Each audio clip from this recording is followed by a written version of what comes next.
নমস্কাৰ আপোনালোকে চাই আছে ক্ৰিকেট গুৰু আছাম ইউটিউব চেনেল 2026 নতুন বছৰৰ প্ৰথমটো ভিডিঅ'লৈ মই আপোনালোক সকলোকে স্বাগতম জনাইছো। ক্ৰিকেট গুৰু আছামৰ যিমান দৰ্শক আছে সকলোকে মই শুভকামনা জনাইছো। আপোনালোক সকলোৰে বছৰটো ভাল হওক, হেপী নিউ ইয়াৰ, সকলোৰে ভাল হওক তাকে কামনা কৰিম আৰু বিশেষকৈ আমাৰ ইণ্ডিয়ান ক্ৰিকেট টিমটোৰো ভাল হওক। সো আজিৰ ভিডিঅ'টো হৈছে যে আমাৰ ভাৰতীয় ক্ৰিকেট টিমটোৱে 2026 নতুন বছৰটোত কেতিয়া কাৰ বিৰুদ্ধে সিৰিজ খেলিব আৰু কি মাহত কোন টিমৰ বিৰুদ্ধে সিৰিজ খেলিব সেই বিষয়ে আজি আমি আলোচনা কৰিম। গতিকে বেছি দেৰি নকৰোঁ, ডাইৰেক্ট আমি আৰম্ভ কৰিছোঁ জানুৱাৰী মাহৰ পৰা। জানুৱাৰী মাহত ভাৰতে নিউজিলেণ্ডৰ লগত এটা হোম সিৰিজ খেলিব, য'ত নেকি থাকিব 5খন টি20ৰ এটা দীঘলীয়া সিৰিজ আৰু লগতে 3খন এদিনীয়া আন্তঃৰাষ্ট্ৰীয়। গতিকে জানুৱাৰী মাহটোত ভাৰতে নিউজিলেণ্ডৰ লগত খেলিব, হোমত খেলিব, ঘৰত খেলিব। জানুৱাৰীৰ 11 তাৰিখৰ পৰা ভাৰতে নতুন বছৰৰ অভিযান আৰম্ভ কৰিব। জানুৱাৰী 11 পৰা জানুৱাৰী 31 তাৰিখলৈকে ভাৰতে নিউজিলেণ্ডৰ লগতে এইটো সিৰিজ খেলি থাকিব। দেন তাৰ পাছত কিন্তু আৰু সিৰিজ নাই। এইবাৰ সেই নিউজিলেণ্ডৰ সিৰিজটোৱেই বিশ্বকাপৰ আগত, টি20 বিশ্বকাপৰ আগত ভাৰতৰ শেষৰটো সিৰিজ, আৰু কোনো সিৰিজ নেখেলে। গতিকে এইটো টি20 ৱৰ্ল্ড কাপৰ প্ৰিপেয়াৰেশ্যন হিচাপে, প্ৰস্তুতি হিচাপে কিন্তু এইটো এটা ডাঙৰ সিৰিজ। গতিকে তাৰ পাছত ডাইৰেক্ট আহি যাব ফেব্ৰুৱাৰী মাহত কি টি20 বিশ্বকাপ, টি20 ক্ৰিকেটৰ মহাযজ্ঞ আহি যাব টি20 বিশ্বকাপ 2026, যিটো নেকি হ'ব ভাৰতত আৰু লগতে কো-হোষ্ট কৰিছে শ্ৰীলংকা। যিহেতুকে পাকিস্তান ভাৰতলৈ নাহে, সেইটো কাৰণে বেলেগকৈ ব্যৱস্থা কৰা হৈছে। গতিকে সেইটো হ'ব ফেব্ৰুৱাৰী 7 তাৰিখৰ পৰা মাৰ্চৰ 8 তাৰিখলৈকে। গতিকে এমাহ এদিন অনুষ্ঠিত হ'ব টি20 বিশ্বকাপ ভাৰতত অনুষ্ঠিত হ'ব শ্ৰীলংকাৰ সৈতে। গতিকে সেইটোতো ইতিমধ্যে আপোনালোকে দেখিলেই, যিখিনি ভাৰতৰ সময়সূচী আছিলে বাহিৰ হৈছে, তাৰ ওপৰত মই এক্সট্ৰাকৈ ভিডিঅ' দিছোঁ। গতিকে সেইটো বিষয়ে মই বহলাই নকওঁ, কাৰ বিৰুদ্ধে মেচ আছে। গতিকে সেইটো বেলেগকৈ আপোনালোকে যদি এতিয়া চোৱা নাই বহুতে, সেইটো ভিডিঅ' চাই ল'বগৈ যে টি20 ৱৰ্ল্ড কাপত ভাৰতে কাৰ বিৰুদ্ধে মেচ খেলিব। বেলেগকৈ মই ভিডিঅ' এটা দি থোৱা আছে, আপোনালোকে চাব পাৰে। প্লে'লিষ্টে আছে টি20 ৱৰ্ল্ড কাপ বুলি এটা মই প্লে'লিষ্টেই খুলিছোঁ, তাত আপোনালোকে চাবগৈ পাৰিব। নেক্সট আহিলোঁ ফেব্ৰুৱাৰী আৰু মাৰ্চতটো ৱৰ্ল্ড কাপ চলিব, টি20 ৱৰ্ল্ড কাপ। তাৰ পাছত কি হ'ব? তাৰ পাছত ডাইৰেক্ট IPL, মাৰ্চ মাহৰ পৰা মে' মাহলৈকে ডাইৰেক্ট IPL 2026 অকশ্যন ইতিমধ্যে সমাপন হৈ গ'ল। তাৰপাছত টিমবিলাকতো বনিলেই। গতিকে এতিয়া খেল হ'বলৈহে বাকী। গতিকে টি20 ৱৰ্ল্ড কাপৰ পাছত আপোনালোকৰ বহি থাকিবলৈ সময় নাই। লগাল যিসকল আমাৰ ক্ৰিকেট সমৰ্থক আছে, বা মোৰ যদি আমি কথা ক'বলৈ যি ভিডিঅ' বনাওঁ ক্ৰিকেটৰ ওপৰত, আমাৰ বহি থাকিবলৈ সময় নাই। টি20 ৱৰ্ল্ড কাপৰ লগে আহি যাব কি IPL 2026 মাৰ্চ মাহৰ পৰা মে' মাহলৈকে হ'ব। মাৰ্চ, এপ্ৰিল, মে' 3 মাহ টি20 লীগ ক্ৰিকেটৰ মহাযজ্ঞ, IPLৰ মহাযজ্ঞ চলিব মাৰ্চৰ পৰা মে' মাহলৈকে। গতিকে মে' মাহলৈকে IPL। তাৰ পাছত IPLৰ পাছত জুন মাহত ভাৰতৰ সিৰিজ আহিব। জুন মাহত ভাৰতৰ সিৰিজ হ'ব, ইমান বিশাল ডাঙৰ টান কঠিন সিৰিজ নহয়, আফগানিস্তানৰ লগত ভাৰতৰ সিৰিজ হ'ব। এতিয়া সিৰিজটো ক'ত হ'ব সেইটো ঘোষণা কৰা হোৱা নাই। ভাৰততে হ'ব, আফগানিস্তানলৈতো যাব নোৱাৰে।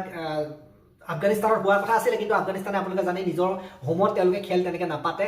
বাহিৰ তেওঁলোকে হোম হিচাপে UAE বা ইণ্ডিয়া এনেকুৱা ধৰণৰ জেগাবিলাকতে খেলি থাকে। গতিকে এইটো সিৰিজ UAEটো হ'ব পাৰে। গতিকে কিন্তু এতিয়ালৈকে ভেনিউটো ঘোষণা কৰা হোৱা নাই ক'ত হ'ব।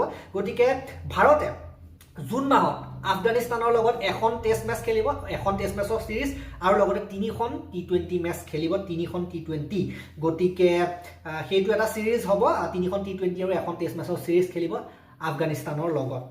সেইটো আছিলে জুন মাহত। তাৰ পাছত আহিব জুলাই মাহ। জুলাই মাহত কিন্তু এটা ডাঙৰ সিৰিজ থাকিব ইণ্ডিয়ান ক্ৰিকেট টিমৰ। সেইটো হৈছে ইণ্ডিয়ান ক্ৰিকেট টিম যাব ইংলেণ্ডলৈ, ইংলেণ্ডৰ ভূমিলৈ যাব। ইংলেণ্ডৰ ভূমিত গৈ পেলাই 5খন টি20 এটা টি20 ডাঙৰ সিৰিজ খেলিব, লগতে 3খন এদিনীয়া এটা সিৰিজ খেলিব। গতিকে টি20 এদিনীয়া হোৱাইট বলৰ এটা সিৰিজ খেলিব। সেইটো ইতিমধ্যে ডেট ঘোষণা কৰা হৈছে, জুলাই 1 তাৰিখৰ পৰা জুলাই 19 তাৰিখলৈকে সেইটো সিৰিজ আপোনালোকে চাব পাৰিব। ইণ্ডিয়া ইংলেণ্ডলৈ যাব, ডাঙৰ সিৰিজ হ'ব হোৱাইট বল সিৰিজ। তাৰ পাছত জুলাই মাহৰ পৰা পাছত আহিব কি আগষ্ট মাহ। আগষ্ট মাহত ভাৰত স্বাধীন হৈছিলে। গতিকে সেইটো এটা ইম্পৰ্টেণ্ট মাহ হৈ আমাৰ ভাৰতবাসীৰ কাৰণে। গতিকে আগষ্ট মাহত ইণ্ডিয়া যাব শ্ৰীলংকালৈ, সেইটো এৱে সিৰিজ হ'ব। তাত ইণ্ডিয়াই 2খন টেষ্ট মেচ খেলিব, 2খন টেষ্ট মেচৰ এটা সিৰিজ শ্ৰীলংকালৈ গৈ খেলিব আৰু শ্ৰীলংকাৰ ভূমিত খেলিব। সেইটো ডেট ঘোষণা হোৱা নাই, আগষ্ট মাহত হ'ব বুলি ফিক্স হৈ আছে মানে বস্তুটো। নেক্সট আহিলে আগষ্ট মাহৰ পাছত ছেপ্টেম্বৰ মাহ। ছেপ্টেম্বৰ মাহত ভাৰতে আফগানিস্তানৰ লগত 3খন টি20 এটা সিৰিজ খেলিব। গতিকে আফগানিস্তানৰ লগত এইবাৰ এইটো 2026 চনটোত যথেষ্টকেইটা সিৰিজ আছে।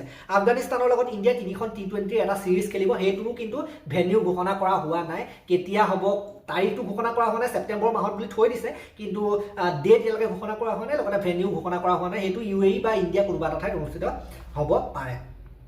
নেক্সট আহিলে ছেপ্টেম্বৰৰ লাষ্টৰ ফাললৈ, ছেপ্টেম্বৰ লাষ্টৰ আৰু অক্টোবৰ মাহটো আধালৈকে ন, ছেপ্টেম্বৰৰ শেষৰ পৰা অক্টোবৰৰ মাজভাগলৈকে সেইটোত ইণ্ডিয়াই ৱেষ্ট ইণ্ডিজৰ লগত খেলিব। ৱেষ্ট ইণ্ডিজ ইণ্ডিয়ালৈ আহিব, এটা হোম চিৰিজ হ'ব, হোৱাইট বল চিৰিজ হ'ব, 3খন এদিনীয়া আৰু 5খন T20, এটা দীঘলীয়া T20 চিৰিজ লগতে এদিনীয়া চিৰিজ, গতিকে হোৱাইট বল চিৰিজ খেলিব।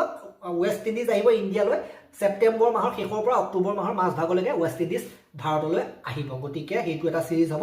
দেন তাৰ পাছত ছেপ্টেম্বৰ 19ৰ পৰা অক্টোবৰ 4 তাৰিখলৈকে কি হ'ব, এছিয়ান গেমছ এবাৰ ক'ত অনুষ্ঠিত হৈছে, জাপানত। আৰু এছিয়ান গেমছ যিহেতু জানে, এছিয়ান গেমছত বিভিন্ন ধৰণৰ খেল, সাঁতোৰ, দৌৰ, বিভিন্ন ফুটবলৰ পৰা আদি কৰি ক্ৰিকেটো অন্তৰ্ভুক্ত হ'ব, যিহেতুকে এছিয়ান গেমছত ক্ৰিকেট থাকে। আপোনালোকে আগতেও দেখিছিলে যে ভাৰতে এছিয়ান গেমছত খেলা ক্ৰিকেটত, গতিকে এছিয়ান গেমছ T20 ফৰ্মেটত হ'ব। ভাৰতৰ পুৰুষ মহিলা দুয়োটা টিমে তাত অংশগ্ৰহণ কৰিব। এছিয়ান গেমছৰ যিটো ক্ৰিকেটৰ ইভেণ্ট হ'ব তাত অংশগ্ৰহণ কৰিব। ছেপ্টেম্বৰ 19ৰ পৰা, ছেপ্টেম্বৰ শেষৰ পৰা অক্টোবৰ প্ৰথমলৈকে, ছেপ্টেম্বৰ 19ৰ পৰা অক্টোবৰ 4 তাৰিখলৈকে সেইখিনিত ক্ৰিকেট অনুষ্ঠিত হ'ব, সেইখিনি সময়তে তাৰ মাজভাগতে। গতিকে এছিয়ান গেমছ ক্ৰিকেট এইটো নতুন এটা সংস্কৰণ বুলি ক'ব লাগিব। এছিয়ান গেমছৰ ক্ৰিকেট আমি ইমান দেখিবলৈ নাপাওঁ, 4 বছৰৰ মূৰে যিহেতুকে এছিয়ান গেমছ হয়, গতিকে এছিয়ান গেমছলৈ ইণ্ডিয়াৰ পুৰুষ আৰু মহিলা টিম যাব। আৰু এছিয়ান গেমছত খেলা মানে কি, প্ৰায় এছিয়া কাপৰ দৰে হ'ব, এছিয়া কাপ T20 দৰে এটা ফৰ্মেট টুৰ্ণামেণ্ট হ'ব বুলি ক'ব পাৰি, সেইটো ইভেণ্ট হ'ব বুলি ক'ব পাৰি। গতিকে তাততো ইণ্ডিয়াৰ পুৰুষ আৰু মহিলা দুটা মেডেল ফিক্স বুলি ক'ব পাৰি। গ'ল্ড মেডেলেই লাষ্ট টাইম পাইছিলে, এবাৰতো যদি আপোনালোকে চাবলৈ যায় গ'ল্ড মেডেল মুঠতে ফিক্স বুলি ক'ব পাৰি। এছিয়ান গেমছত তাত ইণ্ডিয়াৰ দুটা গ'ল্ড মেডেল ফিক্স হৈ আছে বুলি ক'ব পাৰি। ইণ্ডিয়া জিকিবই, কোনো কথা নাই, অলপ টক্কৰ দিব বাকীবিলাক টিমো।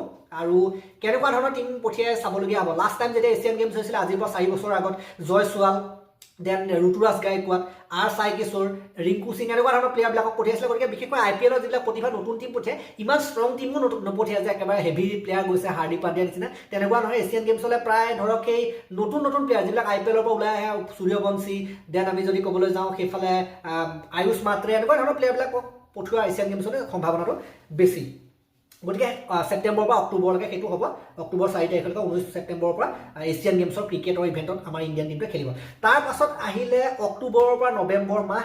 অক্টোবৰৰ পৰা নৱেম্বৰ মাহটোৰ যিটো চিৰিজ হ'ব সেইটো ইণ্ডিয়াৰ কাৰণে ইম্পৰ্টেণ্ট এৱে চিৰিজ হ'ব। ইণ্ডিয়া যাব নিউজিলেণ্ডলৈ, আৰু জানে নিউজিলেণ্ডত কিন্তু ভাতৰ লগত পানী খোৱা চিৰিজ নহয়, অতি কঠিন হয়, তাত পুৰা পেচ বলিঙৰ কাৰণে ফ্ৰেণ্ডলি উইকেট দিয়ে। গতিকে নিউজিলেণ্ডলৈ যাব ইণ্ডিয়া, তাত 2খন টেষ্ট আৰু 3খন এদিনীয়া, গতিকে দীঘল চিৰিজ হ'ব। 2খন টেষ্ট, 3খন এদিনীয়া আৰু 5খন T20 দীঘলীয়া চিৰিজ। যিটো হোৱাইট বল চিৰিজ সেইটো দীঘলীয়া হ'ব, টেষ্ট কিন্তু 2খনেই থাকিব। 2খন টেষ্ট, 3খন এদিনীয়া আৰু 5খন T20 এটা এৱে চিৰিজ নিউজিলেণ্ডৰ লগত গৈ পেলাই খেলিব ইণ্ডিয়াই। সেইটো আটাইতকৈ কঠিন চিৰিজ হ'ব হয়তো এইটো বছৰ 2026 বছৰটোত। গতিকে অক্টোবৰ টু নৱেম্বৰ এই ডাঙৰ চিৰিজ খেলিবলৈ, সেইটোত সকলোৰে আমাৰ দৃষ্টি থাকিব। জিকি আহিব পাৰিলেতো ভালেই হয়, নিউজিলেণ্ডত জিকাটো কিন্তু সহজ কথা নহয় ইমানো। নেক্সট আহিলোঁ আমি একেবাৰে শেষৰ, ইণ্ডিয়াই ডিচেম্বৰ মাহ 2026 চনৰ বছৰটো একেবাৰে শেষৰটো চিৰিজ কাৰ লগত খেলিব। শ্ৰীলংকা আহিব ইণ্ডিয়াৰ ভূমিলৈ, ভাৰতলৈ আহিব শ্ৰীলংকা, আৰু শ্ৰীলংকাই ভাৰতত আহি 3খন এদিনীয়া আৰু 3খন T20 এটা চিৰিজ খেলিব। 3খন এদিনীয়া হোৱাইট বল চিৰিজ খেলিব, 3খন T20, 3খন এদিনীয়া। গতিকে সেইটো হ'ব ভাৰতৰ 2026 চনটোৰ শেষৰটো চিৰিজ, শেষৰখিনি সময় ডিচেম্বৰ মাহত হ'ব বুলি কৈছে। কোনো ডেট ঘোষণা কৰা হোৱা নাই, ডেট দিয়া হোৱা নাই, ডিচেম্বৰ মাহতে সেইটো হ'ব। ইতিমধ্যে মানে কৈ থোৱা আছে যে ডিচেম্বৰতে হ'ব। গতিকে এইখিনিয়ে চিৰিজ জানুৱাৰীৰ পৰা ডিচেম্বৰলৈকে মই আলোচনা কৰি দিলোঁ। নতুন বছৰটোত, এই নতুন বছৰটোত কাৰ লগত খেলিব। এইটো বছৰত এটাই ডাঙৰ ইভেণ্ট আছে, সেইটো হৈছে আপোনাৰ T20 ৱৰ্ল্ড কাপ। সেইটোতো জিকিব পাৰিলে ভাল পাম আমি, অতিশয় সুখী হ'ম। তাৰ পাছত 2027 চন আহিব, তাততো জানে কি আছে, এদিনীয়া ৱৰ্ল্ড কাপ আছে। এদিনীয়া ৱৰ্ল্ড কাপ আছে কাৰণে চাউথ আফ্ৰিকাত হ'ব। সেইটো কাৰণেতো যথেষ্টখিনি এদিনীয়া এবাৰ দিছে, 3খন এদিনীয়া যথেষ্টকেইটা চিৰিজ আছে। গতিকে তাত আমি ৰককো দেখিবলৈ পাম আৰু গোটেই টিমটো দেখিবলৈ পাম। এদিনীয়া খেল আছে যথেষ্ট, এখন T20ও আছে, T20 বেছিকৈ আছে, কিন্তু এদিনীয়াও মাজে মাজে 3খনকৈ যথেষ্টখিনি আছে। গতিকে চাবলৈ গ'লে ভাল এটা বছৰ যাব বুলি আশা কৰিব পাৰোঁ। এবাৰ অষ্ট্ৰেলিয়াৰ লগত এবাৰ চিৰিজ নাই, গতিকে এইটোতো ইণ্ডিয়াৰ কাৰণে ভালেই হয়। অষ্ট্ৰেলিয়াৰ একেবাৰে বহুত বিশাল টিমৰ লগত মানে চিৰিজ নাই, একদম হেভি মানে টিমৰ লগত চিৰিজ নাই। চাউথ আফ্ৰিকাৰ লগত চিৰিজ নাই। বিশেষকৈ প্ৰত্যাহ্বান এবাৰ ইণ্ডিয়াই পাব, 1 নম্বৰতে নিউজিলেণ্ডৰ লগত, তাৰপাছত ইংলেণ্ডৰ লগত। বাকী কিন্তু ইমানো বৰ বিশেষ কঠিন চিৰিজ নাই কিন্তু ইণ্ডিয়া। গতিকে এবাৰ ভালকৈ জিকিব লাগে বুলি মই আশা কৰোঁ চিৰিজবিলাকৰ ক্ষেত্ৰত। আৰু মেইন কিন্তু টেষ্টিংটো T20 ৱৰ্ল্ড কাপ আৰু লগতে 27 চনৰ ৱৰ্ল্ড কাপ, তাৰপাছত হ'বগৈ। কিন্তু এইটো বছৰ মোৰ মতে ভালকৈ যাব লাগে বুলি মই বিশ্বাস কৰিব পাৰোঁ। এইটো বছৰ ইমান কঠিন হ'ব নালাগে ভাৰতীয় ক্ৰিকেট টিমৰ কাৰণে, ধুনীয়াকৈ জিকিব লাগে প্ৰায়ভাগ চিৰিজ, মই সেইটো আশা কৰিব পাৰোঁ। গতিকে এই ভিডিঅ'টো মই ইমানতে সমাপ্ত কৰিলোঁ। ভাল লাগিলে যদি লাইক কৰিব, অলপ শ্বেয়াৰ কৰি দিব।